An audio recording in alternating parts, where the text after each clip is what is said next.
যে আমরা tourist police কিন্তু আমরা পরিবেশ রক্ষায় কাজ করি এবং কক্সবাজারের পরিবেশ এবং জীববৈচিত্র্য রক্ষা এবং সমুদ্র বিচের যে ঐতিহ্য রক্ষায় আমরা ট্যুরিস্ট পুলিশ সর্বদা আমরা নিয়োজিত। এখন নিরাপত্তার পাশাপাশি এই ধরনের কাজগুলি আমাদের সবার আগে দেখতে হয়। তো কেউ যাতে পরিবেশ রক্ষা নষ্ট না করতে পারে এবং বীজকে নষ্ট না করতে পারে সেই আলোকে আমাদের কিন্তু অভিযান পরিচালিত হয় এবং আমাদের কর্মসূচি আছে।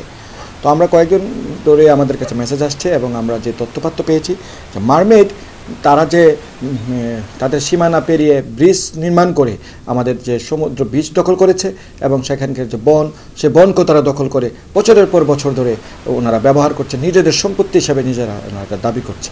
তো আমরা ওনাদেরকে জিজ্ঞাসা করেছি, ওনাদের ম্যানেজার এসেছিলেন, জিএম এসেছিলেন, সর্বত্র বলেছেন যে ওনারা কিন্তু সেই কাগজপত্র দেখাতে পারে নাই। শেষ পর্যন্ত ওনারা আমাদের কাছে স্বীকার করেছেন যে এটা ওনারা অবৈধভাবে দখল করেছেন।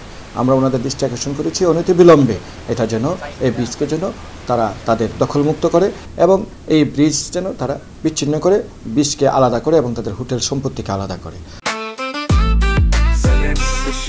জেনেক্সে শিফট করো, লাইফকে লিফট করো। মারমেড অনেক বছর ধরে এই প্রকৃতি নিয়ে কাজ করছে।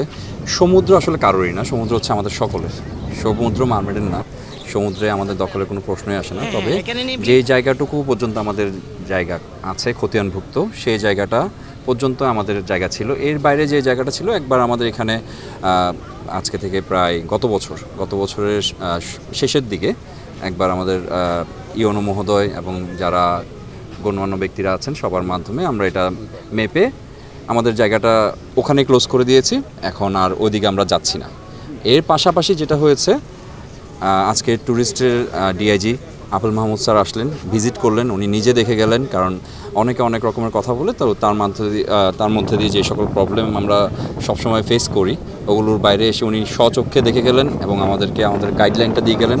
কারণ এই পর্যটন এরিয়াকে পর্যটকদের বিনোদনের জন্য যেটুকু আমাদের করা দরকার অতটুকু গাইডলাইন উনি আমাদেরকে দিয়েছে, আমরা ওইটাই মানছি। এর পাশাপাশি সমুদ্রের ঠিক ও পাশে কিছু আমাদের অস্থায়ী স্থাপনা আছে, কিছু কাঠ রয়ে গিয়েছে যেগুলো আমরা খুব শীঘ্রই সরিয়ে নিয়ে আসবো। এর বাইরে আমাদের ওখানে আর কোনো কিছু নাই।